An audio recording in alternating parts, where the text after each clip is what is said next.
hope they were here. And so I want to start off by saying that sometimes we beat on our country too much. We tend to forget about the positive stories because a lot of things are wrong here, I agree. But sometimes when you do well in school, you bring a lot of blue marks, you expect your parents to appreciate that. Our election that brought some of us here, that now has brought a new president, vice president, is perhaps one of the best election stories coming out of West Africa in the last few years. All right. Our neighbors, some of them changed their constitutions to allow their leaders to continue. Some of that led to coup d'etat. One of our neighbors had elections recently. There were a lot of noise about cheating and sanctions. In other parts of West Africa, there were coups in Mali, in Burkina, in Niger. In Nigeria, there were talks about manipulating the elections there. So that leaves only Ghana and Nigeria. So we need to be proud that we've matured democratically. But it doesn't mean that everything is perfect. We need to look at the way our election commission is conducting election here. If we could report the result in 24 hours, there's no reason why the National Election Commission can do that with $70 million budget. We need election reforms in our country to minimize the chances of cheating. The purpose of this session is to talk about our experiences on the campaign trail. The whole Republic of Liberia is about 3.3 million officially, but we think it's more than that. Out of 3.3 million people, only 105 citizens are privileged to be elected, which represents about 0.0033% of the population. So we are the privileged few, all of us here, and on the other side, plus the two, the president and vice president. So I don't want to regurgitate everything my colleagues have said, because everything they said, I experienced them. But I want to focus on solution. How do we fix this problem? When I was Minister of Finance, when I took over in February 2012, the share of programs or development or projects in the budget was 7%.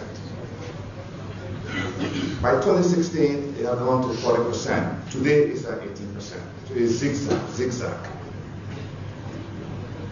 Colleagues, we can cry from now to Judgment Day. The power is here to change that. We have the constitutional power to change that. 18% of the budget to development is nothing. So I welcome our new Ways and Means Committee chairman, proposal of program budgeting, and we have to do it.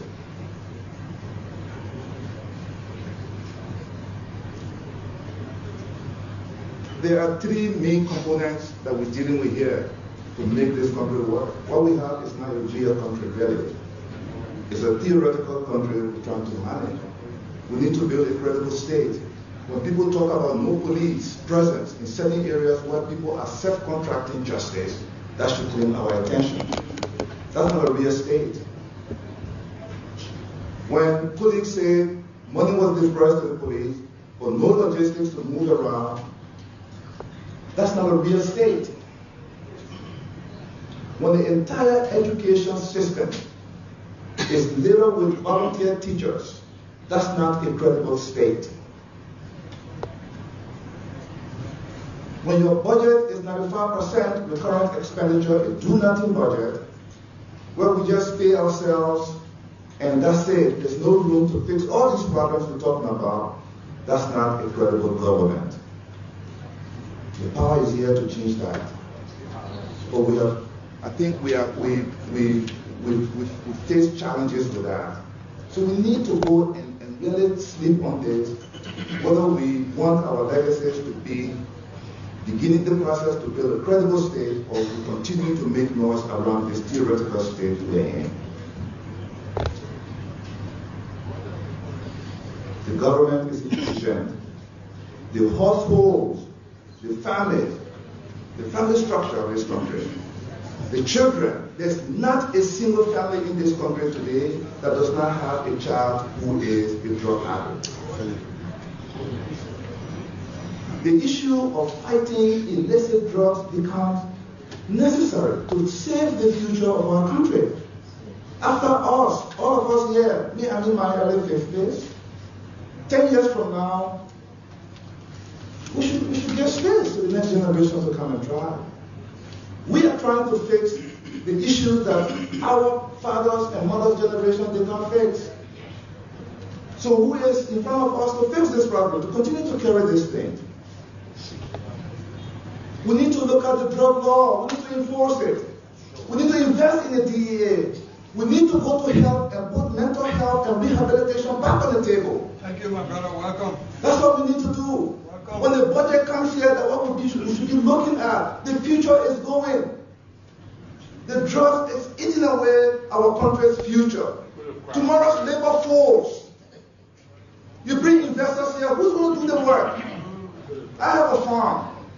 I can't find workers.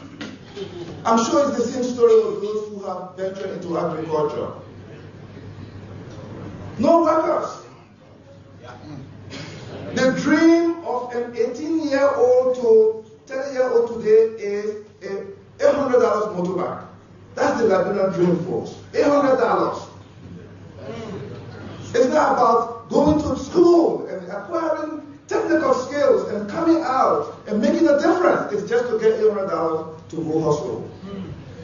Why? Because we have not created the alternative for them. That's not a real state. So government is inefficient, households are struggling. Then we come in, we politicize wages in the public sector, the biggest spender in the economy. We took from Peter, we gave it to Paul, we made both poor. Which means the purchasing power to business, the third component in our circular flow, does not get the purchasing, and therefore is not able to pay the taxes that should pay these people to come around. That is why, we take pay for 3 months, for 2 months, for Christmas, all that was happening here. So meaning this engine of the bus we call government, that includes government, household, and businesses, is not being well serviced every time they come here to us. We are the ones that are supposed to put the oil there. We are the mechanics here. The president is the driver. The ministers are the passengers in the drivers. I mean, in the bus, along with the citizens. They don't run this place. You never gave me easy pass here. When I was Minister of Finance, I gave me